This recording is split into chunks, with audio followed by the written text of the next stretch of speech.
سب کے مخدوم و محترم مفکر اسلام حضرت علامہ مفتی منیب الرحمن صاحب دامت برکاتہم العالیہ، صدر تنظیم المدارس اہل سنت پاکستان، چیئرمین مرکزی روایت ہلال کمیٹی حکومت پاکستان اور جنرل سیکرٹری اتحاد تنظیمات مدارس پاکستان، اور آج کی اس تقریب سعید کے داعی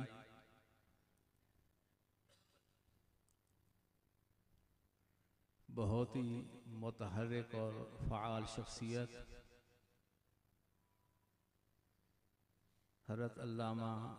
ڈاکٹر ظفر اقبال صاحب جلالی دامت برکاتہم العالیہ، مجھ سے قبل میرے برادر عزیز حضرت علامہ صاحبزادہ ظفر الحق صاحب جو خطاب فرما رہے تھے دامت برکاتہم العالیہ، اور دیگر اس سٹیج پر رونق افروز قابل صد احترام علماء کرام، مشائخ اعظام اور حاضرین مجلس، آپ سب حضرات کے علم میں ہے کہ جامعہ اسلام آباد میں زیر تعلیم رہ کر اپنی تعلیم مکمل کرنے والے علماء کرام، فضلاء کرام اور تخصص فی الفقہ میں تکمیل کرنے والے متخصصین اور تحفیظ القرآن میں اپنی تعلیم مکمل کرنے والے حفاظ کرام، تجوید القرآن سے فراغت حاصل کرنے والے قرائے کرام، جن کی تقریباً ٹوٹل تعداد جو ہے وہ 116 ہے، یعنی 116 ہے، تو اتنی ماشاءاللہ کثیر تعداد جو فارغ التحصیل ہو رہی ہے مختلف شعبات سے میں پڑھ کر، تو آج ان کی رسم دستار بندی ادا کی جائے گی اور انہیں اسناد دی جائیں گی۔ ان کے اعزاز میں یہ تقریب سعید جو ہے انعقاد پذیر ہے۔ میں دل کی کرتا ہوں اور اس نمایاں کامیابی اور کامرانی حاصل کرنے پر انہیں خراج تحسین پیش کرتا ہوں۔ میں ایک بات بارہا جب موقع ملتا ہے تو کہا کرتا ہوں کہ آپ لوگ تو ماشاءاللہ بہت ہی عقیدت مند ہیں اور ہر دیکھنے والے سے متاثر ہو جایا کرتے ہیں۔ کوئی بھی ہمارے سامنے مسجع، مکفّا، جبہ، قبہ، جو بھی لباس پہن کے آ جائے تو ہم اس کے گرویدہ ہو جاتے ہیں، سمجھتے ہیں کہ یہ بہت بڑی کوئی پہنچی ہوئی شخصیت ہے، جبکہ ہمارے ہاں معذرت کے ساتھ جو صحیح لوگ ہیں وہ تو ہمارے سروں کا تاج ہے۔ ایک کہاوت پنجابی کی مشہور ہے، اکھاں کول انی تے نا نور بھری، تو یہ زیادہ تر ایسے ہی ہوتے ہیں۔ قبلہ مفتی منیب الرحمن صاحب نے پچھلے دنوں، آپ دنیا اخبار میں کالم لکھتے ہیں، آپ حضرات سے گزارش ہے کہ مفتی صاحب کے کالم ضرور پڑھا کریں، ان سے بہت کچھ سیکھنے کو، سمجھنے کو ملتا ہے۔ سیاسی بھی کالم لکھتے ہیں، دینی بھی لکھتے ہیں،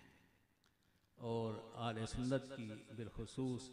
اصلاح کے لیے اس میں کافی مواد موجود ہوتا ہے۔ پچھلے دنوں انہوں نے اخلاص پر کالم 2 قسطوں میں لکھا، تو میں حتی الامکان بالاستیاب پڑھتا ہوں، گھر میں اخبار بھی انہی کے کالم کی وجہ سے دنیا اخبار لگوائی ہے، اور تبصرہ بھی عرض کرتا رہتا ہوں۔ اختلاف انہوں نے اخلاص پر 2 قسطوں میں کالم لکھا، تو میں نے ایک روایت ایک جگہ پڑھی تھی، میں نے ان کو عرض تو کی، لیکن ظاہر ہے کہ وہ ذمہ دار شخصیت ہیں، تو جب تک وہ روایت خود پڑھ نہ لیتے اور پوری مکمل نہ پڑھ لیتے بھئی اس کے اندر کیا کچھ ہے، تو وہ میں بر وقت حوالہ عرض نہ کر سکا، تو کالم کا وہ حصہ نہ بن سکی۔ تو وہ روایت حضرت زید بن اسلم رضی اللہ تعالیٰ عنہ اپنے باپ سے روایت کرتے ہیں کہ حضرت عمر رضی اللہ تعالیٰ عنہ مسجد نبوی کی طرف نکلے تو آپ نے حضرت معاذ بن جبل رضی اللہ تعالیٰ عنہ کو دیکھا تو رو رہے تھے۔ آپ نے ان سے پوچھا بھئی آپ کیوں رو رہے ہیں، آپ کے رونے کی وجہ کیا ہے، کس چیز نے آپ کو اس پر آمادہ کیا ہے رونے پر؟ تو انہوں نے عرض کی کہ میں نے حضور صلی اللہ علیہ وسلم کی ایک حدیث پاک سنی ہے اور اس وجہ سے میں رو رہا۔ اور وہ حدیث پاک کا مختصر ترجمہ یہ ہے کہ جو اللہ کے ولیوں کے ساتھ دشمنی کرتا ہے گویا وہ اللہ تعالیٰ کے ساتھ جنگ کرتا ہے، اور بے شک ابرار نیک لوگ متقی پرہیزگار اتقیا اخفیا جو اپنے آپ کو پوشیدہ رکھتے ہیں۔ آج کل تو جتنے متقی ہیں نا ماشاءاللہ وہ پوشیدہ نہیں رکھتے، کوئی کسر رہ جائے تو جگہ جگہ آپ کو فیس بک پہ یا جگہ جگہ روڈوں پہ ان کی بڑی بڑی تصویریں نظر آئیں گی۔ اور انہوں نے مفتی صاحب نے لکھا بھی ریا کے حوالے سے تھا، اب روڈوں پہ تصویریں لگی ہوئی ہیں، دعائیں مانگ رہے ہیں، تو مجھے تو بہت تکلیف ہوتی ہے، ریاکاری کس کا نام ہے؟ خیر بہرحال تو یعنی بے شک اللہ تعالیٰ کے نیک لوگ متقی پرہیزگار اور اپنے آپ کو مخفی رکھنے والے وہ لوگ ہیں جو محفل میں نہ ہونا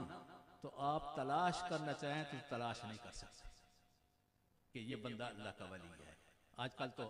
تلاش ہو جاتے ہیں، تلاش کرنے کی ضرورت ہی نہیں ہے، دیکھتے ہی پتہ چل جاتا ہے۔ تو یعنی مجلس میں نہ ہوں تو آپ ان کو تلاش نہ کر سکیں، اور اگر مجلس میں موجود ہوں تو آپ ان کو پہچان نہ سکیں کہ یہ اللہ کا ولی ہے۔ اور یہی لوگ علم کا چراغ ہے۔ تو میں یہ عرض کر رہا تھا کہ آپ تو ان چیزوں سے متاثر ہو جاتے ہیں، اور میری طبیعت کی آپ کمزوری سمجھیں، خرابی سمجھیں، میں جلدی متاثر کسی سے نہیں ہوتا۔ اور میں اپنے استاد گرامی شیخ الکل حضرت علامہ عطا محمد بندیالوی رحمۃ اللہ تعالیٰ علیہ کا یہ فرمان بھی کوٹ کرتا رہتا ہوں۔ وہ فرمایا کرتے تھے کہ ہمارا تعلیم و تعلم کا جو سلسلہ ہے نا یہ خیر آبادی ہے، یعنی خیر آبادیوں تک جاتا ہے۔ تو خیر آبادیوں کا وہ طرہ امتیاز یہ بیان فرمایا کرتے تھے کہ خیر آبادیوں کا طرہ امتیاز یہ ہے کہ وہ مردوں کے ذریعے حق کو نہیں پہچانتے بلکہ حق کے ذریعے مردوں کو پہچانتے۔ تو ہم تو مردوں کے ذریعے حق کو پہچانتے ہیں نا، شخصیت پرستی ہے، جو جبے کبے والی مسجع مکفہ لباس کے اندر شخصیت دیکھ لی بس کوئی اس کے ساتھ وابستہ ہو گیا، کوئی دوسرے کے ساتھ وابستہ ہو گیا، کوئی تیسرے۔ پلے کیا ہے، کردار کیا ہے، دین کے حوالے سے، قوم ملک کی خدمت کے حوالے سے، ان کے مجاہدے ریاست عبادتیں کیا ہیں، ان کو ہم نہیں دیکھتے۔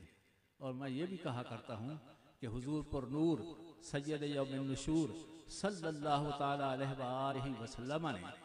جب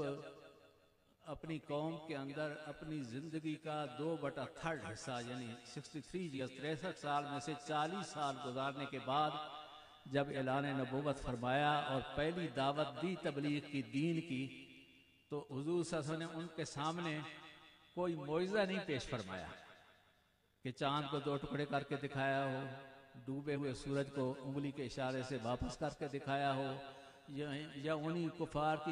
کے ہاتھوں میں کنکریوں سے کوئی کلمہ پڑھوا کے دکھایا ہو، اللہ حاضر کیا کوئی معجزہ نہیں دکھایا۔ ان کے سامنے حضور صلی اللہ علیہ وسلم نے اپنی 40 سالہ زندگی کے شب و روز اور اپنا کردار رکھا۔ فَقَدْ لَبِثْتُ فِيكُمْ عُمَرًا مِّن قَبْلِهِ، 1 سال نہیں، 2 سال نہیں، 5 سال نہیں، 10 سال نہیں،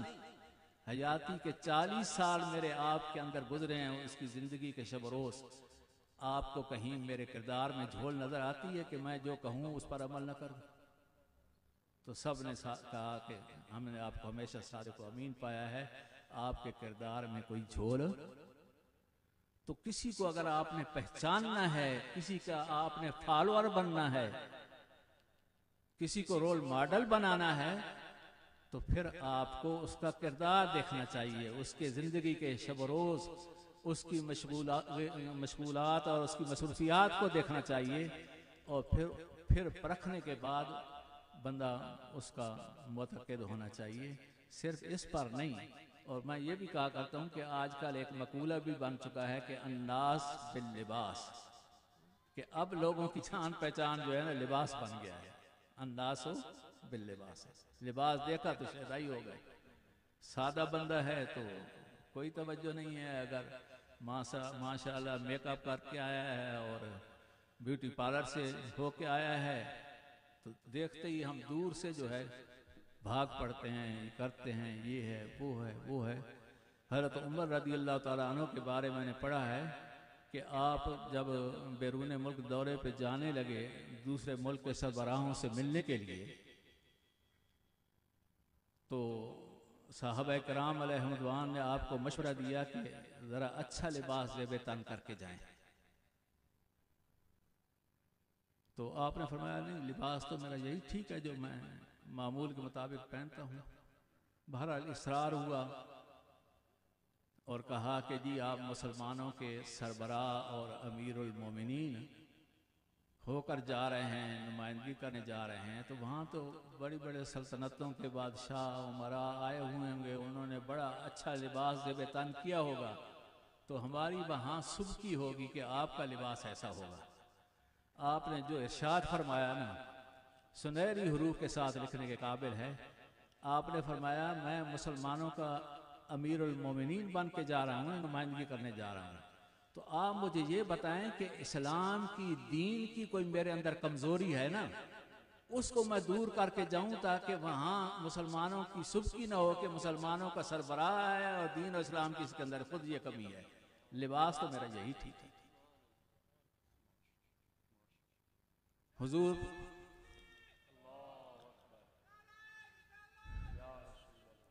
حضور پر نور سید یوم النشور صلی اللہ تعالی علیہ وآلہ وسلم، جو سید الانبیاء والمرسلین ہیں، جو اللہ تعالیٰ کی محبوب ترین شخصیت ہیں،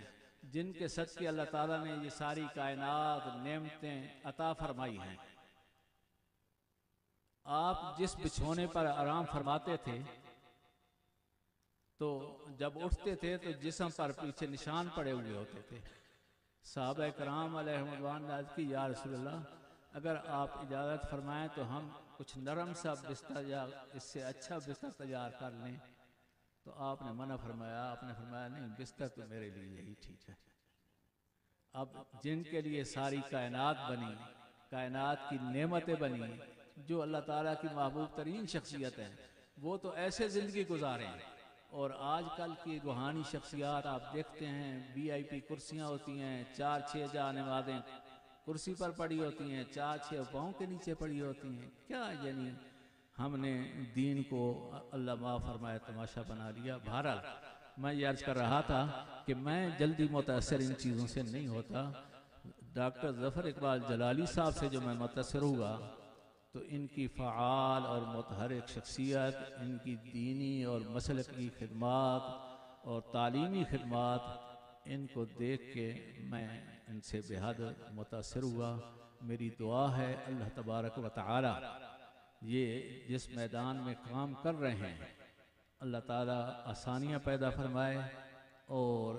دن دونی رات چوگنی ترقی عطا فرمائے۔ یہ جگہ جو لی ہے اس کے اندر جو آگے تعمیر ہونی ہے اللہ تعالیٰ غیب سے اسباب پیدا فرمائے، اور میں اس شخصیت کو بھی بہت قابل یعنی خراج تحسین پیش کرتا ہوں کہ جس کو اللہ تعالیٰ نے یہ توفیق دی۔ آج کل ہمارے اہل سنت جو ہیں ہم چیختے چلاتے ہیں بھئی ہمارے مدرسے خالی پڑے ہیں، ہماری مسجدیں چھوٹی ہیں، ہمارے مدرسے چھوٹے ہیں، کیوں؟ کہ قوم نے حضور صلی اللہ علیہ وسلم نے تو سب سے پہلے مسجد نبوی میں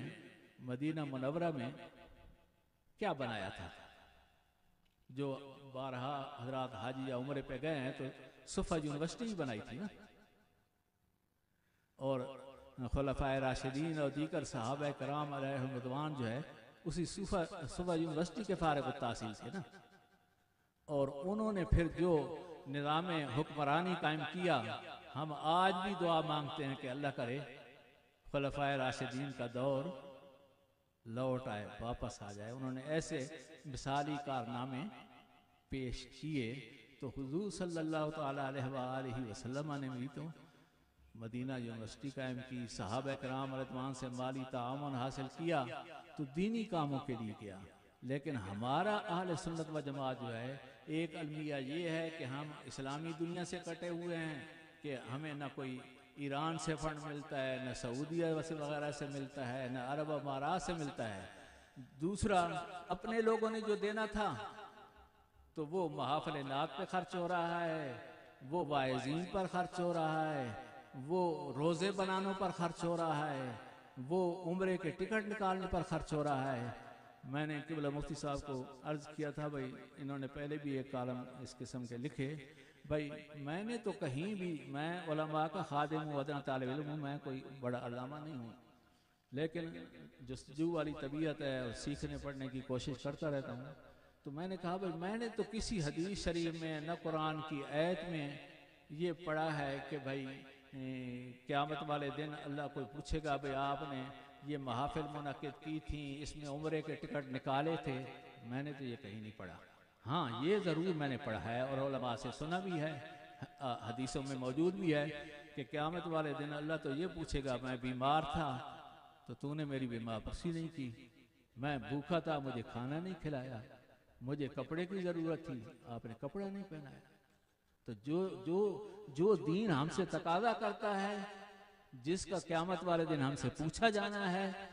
اس کو تو ہم نے پس پشت ڈال دیا ہے۔ حضرت ابو بکر ایک دفعہ حضور صلی اللہ علیہ وسلم کی مجلس تھی، صحابہ کرام رضوان تشریف فرما تھے، تو حضور ان سے بھی پوچھتے یہی ہیں کہ آج تم میں سے کون روزہ رکھ کے آیا ہے، کون مسکین کو کھانا کھلا کے آیا ہے، کوئی نماز جنازہ میں شریک ہوا ہے، کون جو ہے مریض کی عادت کر کے آیا ہے۔ ان سے بھی نہیں پوچھتے تھے کہ کون عمرہ کر کے آیا ہے، کون حج کر کے آیا ہے، کتنے عمرے کے ٹکٹ نکال کے آیا ہے۔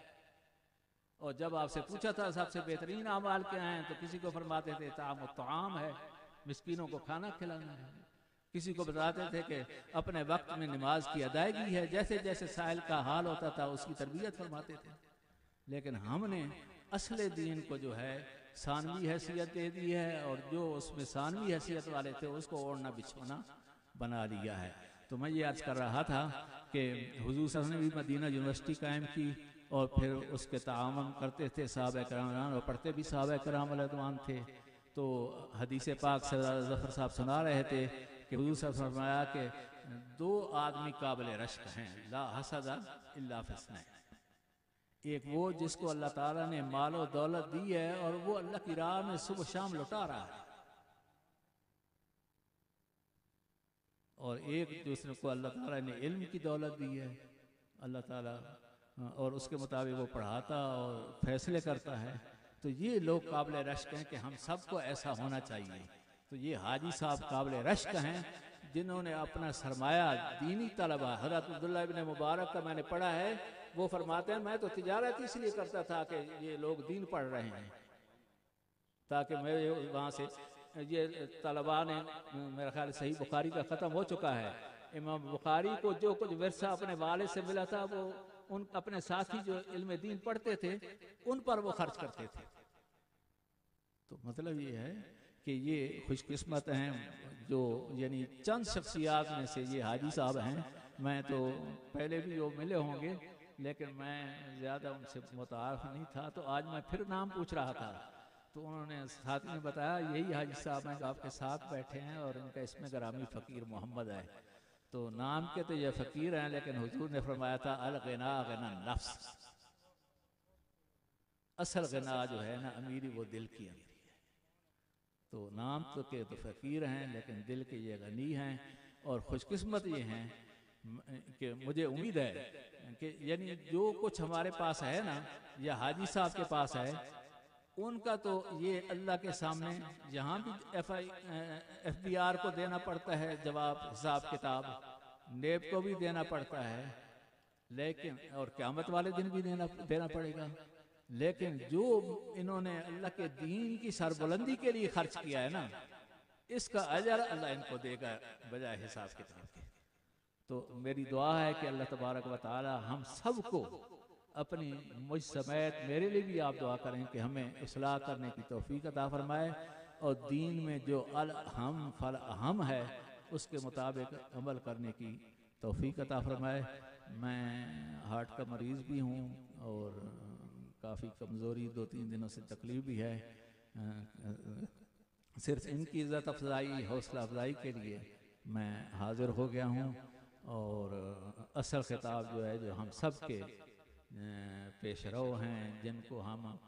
جن پر ہم نہیں دوسرے بھی مان کرتے ہیں، فخر کرتے ہیں، مفتی اعظم پاکستان حضرت علامہ مفتی منیر برہان صاحب وہ خطاب فرمائیں گے، اور میری گزارش ہوگی کہ میں بھی کوشش کروں گا کہ ان کی نصیحتوں پر عمل کروں، اور آپ سب کو بھی میں ڈرتا بھی ہوں، لیکن بہرحال پھر خیر آبادی خون جو ہے وہ مجبور بھی کر دیتا ہے۔ تو میں تو ان بزرگوں سے عرض کروں گا، آج کل بڑے نیریٹو تے بیانیوں کی باتیں آتی ہیں، ملک کی، قوم کی، فوج کی، سب کی آتی ہیں، تو اب ضرورت ہے کہ اہل سنت کا بھی نیریٹو بیانیہ کوئی تبدیل ہونا چاہیے، اور ان علماء کو جرأت کرنی چاہیے، اور ہم سب کو ان کے پیچھے کھڑا ہونا چاہیے۔ جو اس کی مخالفت کرے ہم ان کے لیے آگے ڈھال بن کے کھڑے ہو جائیں۔ یہ جو ایک مافیا ہمارے اندر بھی آ گیا ہے، جس نے یہ ہمارے اوپر قبضہ کر کے ہمیں بدنامی کا ہم باعث بن رہے ہیں، تو ان حضرات سے میری یہ گزارش ہے، میری خواہش ہے کہ اس طرح کا، اور میں تو قبلہ نوید الحسن شاہ صاحب کے لیے میری ملاقات تو کم ہوتی ہے، لیکن جلالی صاحب کے ذریعے عرض تو کرتا رہتا ہوں کہ اللہ تعالیٰ نے ان کو علم بھی دیا ہے، عمل بھی دیا ہے، پھر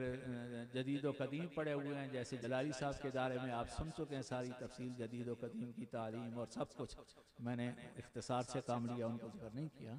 تو میں تو چاہتا ہوں کہ ایک مثبت گروپ بھی سامنے آئے، اور کہ جو پازیٹو کردار ادا کرے۔ ابھی انہوں نے پاکستان بچاؤ ریلی نکالی، ایسے میں نہیں، اور یہ بھی عرض کروں گا کہ یہ جلالیوں تک محدود نہیں ہونا چاہیے، کچھ جمالیوں کی طرف بھی جانا چاہیے، اور اس کو بہت وسیع و عریض ہونا چاہیے، اور پازیٹو کردار ادا کرنا چاہیے۔ نام ان کا نوید الحسن ہے، حضرت امام حسن رضی اللہ تعالیٰ عنہ کی بات کر کے میں ختم کرتا ہوں کہ حضور صاحب نے پیشین گوئی فرمائی تھی کہ میرے اس بیٹے کے ذریعے اللہ تعالیٰ مسلمانوں کے 2 گروہوں کے درمیان صلح کا کام لے گا، ٹھیک ہے نا؟ تو یہ نوید الحسن ہے، یہ ہمیں وہی حضرت امام حسن والی نوید سنائیں۔ یہاں 2 گروپ تو نہیں ہے، ماشاءاللہ پڑھتے ہیں 30 جماعتیں ہیں اور پتہ نہیں کتنی پڑھتے ہیں، تو یہ، اور انہوں نے فارمولہ بھی بتا دیا، یعنی کیسے صلح ہوگی، کیسے صلح ہوگی۔ انہوں نے اپنے اقتدار کی قربانی دی تو صلح ہو گئی، تو ان میں سے ہر ایک اقتدار کی قربانی دے تو صلح آج ہی ہو جائے گی۔ ایک بات اور عرض کرتا ہوں کہ میں ایک دفعہ پیر امیر حسن آج صاحب نے، شاید کوئی دوست میں شامل بھی ہوں، تو 2 سال پہلے کی غالباً بات ہے، انہوں نے اتحاد امت کانفرنس کرائی، تو اس میں تمام مکاتب فقہ کی اہم شخصیات موجود تھیں، مجھے بھی انہوں نے بلایا تھا۔ تو آخر میں انہوں نے فرمایا کہ آپ بھی گفتگو کریں۔ میں نے کہا جی آپ کے جو مقررین تھے لسٹ کے اندر نام جن کے تھے وہ خطاب کر چکے ہیں، ٹائم بہت ہو گیا، تو آپ مہربانی فرمائیں مجھے چھوڑ دیں۔ انہوں نے چونکہ مجھے اسپیشل بلایا تھا تو انہیں احساس تھا بھائی 2-4 باتیں یہ بھی کر دے، تو میں نے پھر کہا چلو میں کر دیتا ہوں۔ تو اختصار سے میں نے ایک مثال عرض کی کہ آپ لوگوں نے سنا ہوا ہے کہ پولیس کا محکمہ ختم کر دو تو جرائم ختم ہو جائیں گے، آپ نے سنا ہوا ہے نا؟ تو میں نے کہا یہ جتنے سٹیج پہ اتحاد امت کے دائی بیٹھے ہیں نا، ان کو ختم کر دو تو امت ایک ہو جائے گی۔ یہی نہیں ہونے دیتے۔ اگر امت متحد ہوگی تو ان کو کون پوچھے گا، کون بلائے گا؟ نہ میڈیا پوچھے گا، نہ حکومت پوچھے گی، نہ ایجنسیاں پوچھیں گی۔ اس لیے میری ریکویسٹ ہے نوید الحسن شاہ صاحب سے کہ وہ اللہ تعالیٰ ان کو توفیق دے اور وہ یہ کردار ادا کریں، اور اہل سنت کو ہم عظیم طاقت دیکھنا چاہتے ہیں۔ ہمارے بزرگوں نے پاکستان بنایا تھا، اس کی سرپرستی، حفاظت، اس کا باقی رہنا یہ ہمارا فرض ہے، ہماری وراثت ہے، اس لیے اس وراثت کو دوبارہ حاصل کرنا چاہیے۔ وآخر دعوانا ان الحمدللہ۔